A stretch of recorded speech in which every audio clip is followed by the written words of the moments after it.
थी अब गरमाना शुरू हो गई। 24 का माहौल बनना शुरू हो गया है। अपने अपने सारे जो दल हैं वहाँ के, वो अपने अपने प्लान्स धीरे धीरे अनवील कर रहे हैं। किसका दावा कितना मजबूत है उसी पे हम लोग बातचीत कर रहे थे। ब्रजेश शुक्ला और सतीश जी के पास चलते हैं।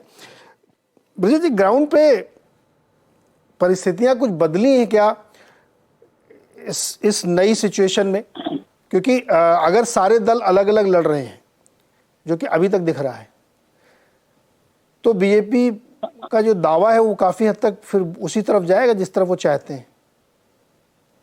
देखिए नीरज जी, जमीन में जो स्थितियां हैं वो बिल्कुल बहुत भारी बदलाव तो नहीं कह सकते हैं। एक बदलाव मुझे देखने को मिला, इसका कारण मैं तलाश रहा हूँ। जो दलित वोट है, विशेष रूप से मायावती का जो सजाती वोट है, वो जो बिखराव दिख रहा था मुझे 22 में 19 में, वो बिखराव अब न हो करके वो एकत्रीकरण हुआ है, इकट्ठा हो रहा है। और मैंने इसके सवाल पूछे लोगों से, तो उनका कहना है कि साहब नहीं, इस बार बहन जी के लिए वो करेंगे और उनको अच्छे ढंग से चुनाव लड़वाना है। मैं उसका कारण अभी मैं तलाश रहा हूँ, लोगों तो और बात करूंगा। लेकिन मैं जहां भी गया वहां पर यही दिखा कि उनका वोट एकजुट हो रहा है, लेकिन अन्य वोटों में कोई वो नहीं है। जहां तक जो कांग्रेस का वो है, कांग्रेस मुस्लिम वोटों का रुझान कांग्रेस की तरफ है, लेकिन वो तभी होगा जब उसे अन्य वोट मिलेगा। उसकी कोई गुंजाइश अभी आप जमीन में नहीं देखेंगे, कोई गुंजाइश नहीं है। पिछड़ा सब कांग्रेस को अपनी पार्टी नहीं मानता, दलित कांग्रेस को अपनी पार्टी नहीं मानता, और सवर्ण आप जानते हैं कि वो बड़ी संख्या में बीजेपी के साथ जुड़े हुए हैं।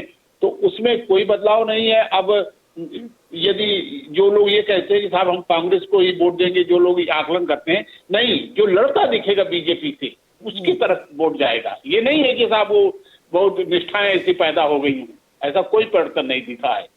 तो ये कुल मिलाकर के ये है। और जो समाजवादी पार्टी के साथ ये है, समाजवादी पार्टी चुनौती इसमें टिकी हुई है कि जो अन्य पिछड़ा वर्ग है, जो गैर यादव पिछड़ा वर्ग है, क्या इस बार 14 में नहीं टूटा, 17 में नहीं टूटा, 19 में नहीं टूटा, जो बीजेपी के लिए संजीवनी साबित होता रहा, क्या इसमें सेंध लगा पाएगी समाजवादी पार्टी? इसका आकलन आगे होगा, इसका समझना पड़ेगा। मुझे अभी तो नहीं दिख रहा है, लेकिन यदि समय के साथ बहुत चीजें बदलती हैं जी, बहुत परिवर्तन आता है, तो ये यदि परिवर्तन होगा तो आगे दिखेगा फिर इसका। तब समाजवादी पार्टी कहीं ज्यादा जो दावा कर रहे हैं उसके नजदीक जा सकती है या उसके इर्द गिर्द जा सकती है।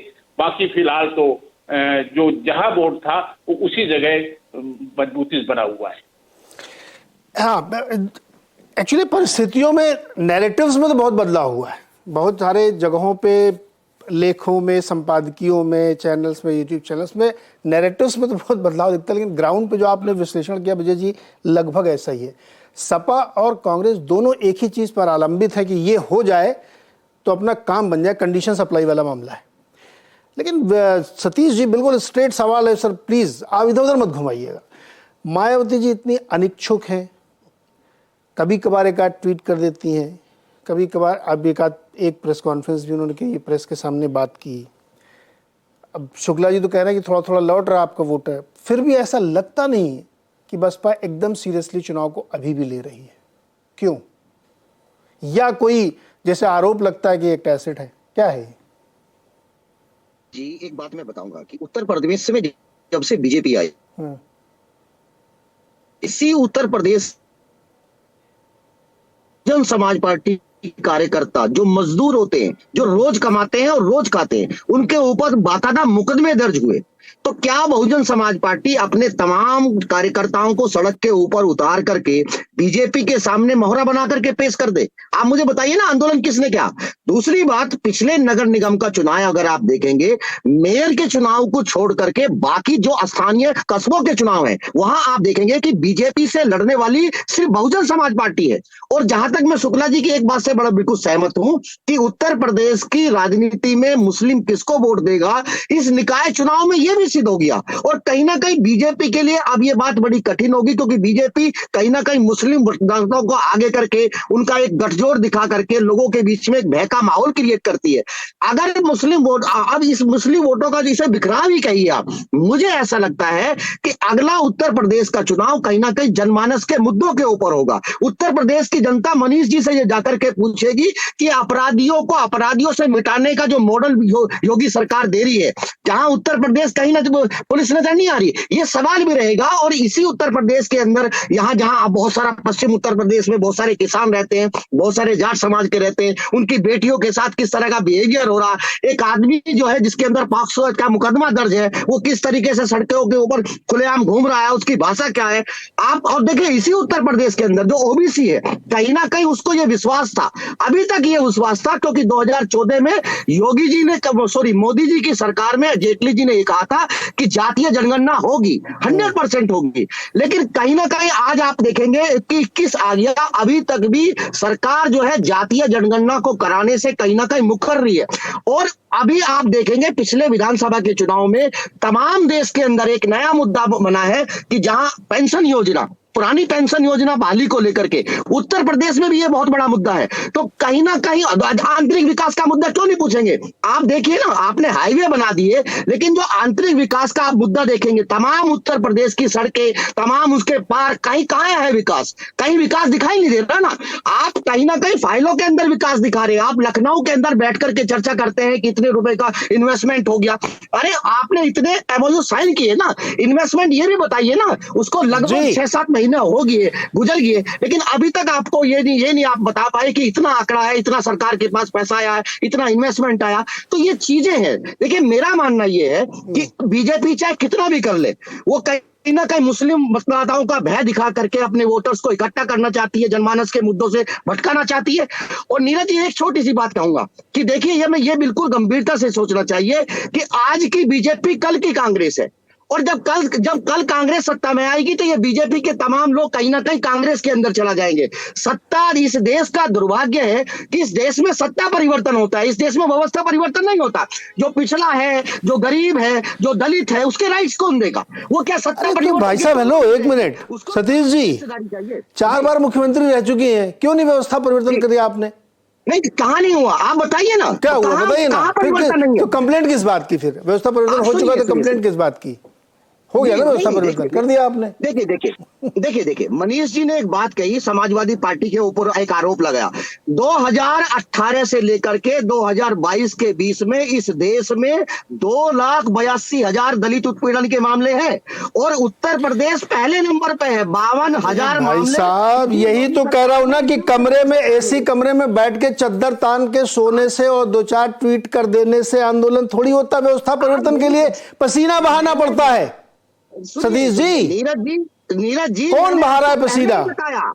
पहले ही बताया। क्या बताया पहले? पार्टी का कार्यकर्ता गरीब है, रोज अरे फिर वही बात, इससे पहले जब सरकार में आता तब अमीर थोड़ी था, तब भी वो ऐसा करता। ये सब बातें तो ना कहने सुनने वाली। आप प्रोफेसर आदमी, आप मुझसे ज्यादा जान रहे हैं, फिर भी आप मतलब उस बात को कह रहे। शुक्ला जी कुछ इशारा कर दे, जोड़े जाते क्या कुछ ब्रजेश जी आप? नहीं, मैं ये बताना चाहता था कि ठीक है बसपा व्यवस्था परिवर्तन नहीं हुआ, लेकिन जब 5 साल के लिए पूरे 5 साल के लिए मायावती शासन में आई थी, तब मैं कुछ नियुक्तियों की बात बताता हूँ। सफाई कर्मचारी नियुक्त हुए, जो लोग जिंदगी भर वो काम करते रहे, क्या उनकी पूरी नियुक्तियां नहीं हो सकती थी? वो लोग जगह पा गए जो लोग पैसे वाले थे, जिनके पास धन था। तो इस तरह व्यवस्था परिवर्तन की बात आप नहीं कर सकते। व्यवस्था परिवर्तन आपके लिए अवसर था, नहीं किया आपने, उसी का परिणाम हुआ कि 12 के बाद आप कोई पूछने वाला नहीं बचा। फिर सारी स्थितियां ये हुई है। मैं तो जमीन देखता रहा हूं, मैं बता रहा हूं स्थिति। नहीं देखिए, मैं शुक्ला जी आपके ऊपर सवाल नहीं उठा रहा हूँ। कोई ना कोई खामियां रही होगी ना, जब आप सत्ता में नहीं होते तो निश्चित रूप से कोई ना कोई खामियां रही होंगी। लेकिन आपको ये भी सर, मैं आपको ये भी बताना चाहता हूँ कि इसी उत्तर प्रदेश सरकार में 2005 से लेकर के 2007 से लेकर के 2012 के बीच में 1,10,000 सफाई कर्मचारी भर्ती किए गए। इसी उत्तर प्रदेश के अंदर पहली बार भारत में 10,000 किलोमीटर गाँव के अंदर सड़कें बनी, आरसीसी की सड़कें। कोई सोच सकता था?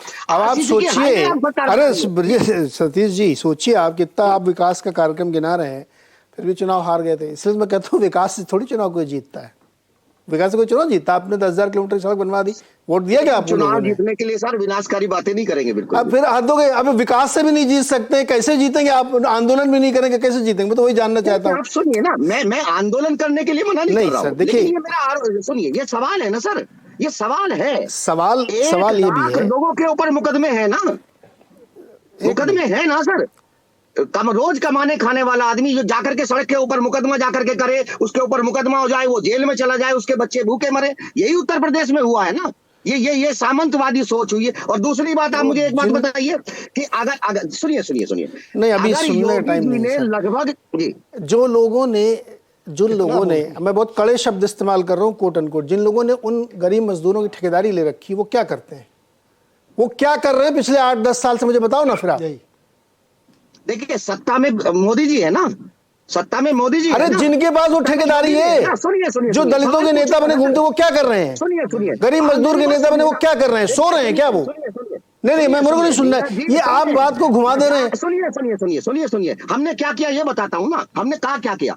1000 साल का जो दलित सोया हुआ था, जो बहुजन सोया मैं हुआ बताऊं था, आपने क्या किया? उसने सुनो ना, अरे सतीश जी, समय खत्म हो रहा है एकदम, तो शो खत्म करना। मैं बताता हूँ क्या किया आपने। आखिरी जब टर्म था मायावती जी का, तो उस समय 72,000 प्राइमरी स्कूल मास्टरों की भर्ती का उन्होंने गजट निकाला, एकदम चुनाव से ठीक पहले। उनको मालूम था भी लग जाएगा इसमें आचार संहिता, वो कुछ हो नहीं पाया। तो अब प्रक्रिया शुरू हो गई, अखिलेश जी ने रोक दी उसको आके। भाटी जी ध्यान दीजिएगा आप, अखिलेश जी ने आके उसको रोक दिया। मामला हाई कोर्ट में गया, फंसा रहा, चरता रहा, फंसा रहा, नहीं हुआ कुछ। सुप्रीम कोर्ट में गया, सुप्रीम कोर्ट, वहां से कुछ लोगों की भर्ती हुई थी, क्योंकि वो चूंकि मायावती जी के जमाने के अपॉइंटमेंट का प्रोसेस था, तो अखिलेश जी क्यों करते? सुप्रीम कोर्ट से कुछ लोगों की भर्तियां हुई थी, और अभी तक शायद वो मामले में कुछ लोगों का मुकदमा चल रहा है। तो इस तरह तो आप लोग काम करते हैं, फिर बताते हैं कि मैंने इनको नौकरी दी, उनको नौकरी दी। महाराज, मैं भी वहीं का रहने वाला हूँ, ये सब बहुत ग्राउंड रिपोर्ट मुझे ही पता है। तो इसलिए आप ये सब बड़ी बड़ी बातें मत करिए। सच्चाई ये है कि जो एजेंडा वहाँ सेट हो रहा है, उसमें अभी भी नेचुरल हैज किसका दिख रहा है, ये सब आप लोगों को मालूम। फिलहाल समय एकदम समाप्त हो गया है। एक चर्चा इस पर बनेगी विनोद जी एक दिन, कि ऑफर किसका बढ़िया है यूपी में, चुनाव तो उसी पे होगा। अभी ये कह रहे थे ना कि ओपीएस और पता नहीं कौन कौन सी पीएस, तो सत्ताधारी दल का ले लो ओपीएस भाई, चुनाव जीतने के लिए अगर यही जरूरी है तो। इसलिए मैं कह रहा हूँ कि इस पर थोड़ी चर्चा होनी चाहिए। ब्रेक के बाद या अगले किसी दिन हम लोग इस पर एक और चर्चा करेंगे। आज के लिए फिलहाल इतना ही, बहुत बहुत